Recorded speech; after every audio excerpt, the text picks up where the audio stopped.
అందరికీ నమస్కారములు.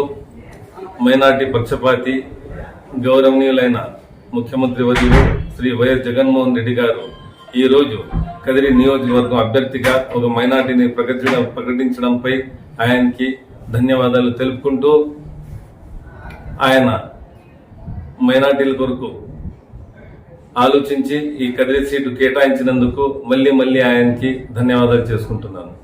కదిరి నియోజకవర్గ అభివృద్ధికి మన శాసనసభ్యులు శ్రీ పివి సిద్ధారెడ్డి గారు ఇలా డెవలప్ చేశారో అలాగే ఆయన అడుగుజాడల్లో మేము నడుచుకుని కదిరి డెవలప్మెంట్ కొరకు కృషి చేస్తామని అందరికీ కార్యకర్తలకు మరియు ప్రతి ఒక్కరికి తెలియజేసుకుంటున్నాను.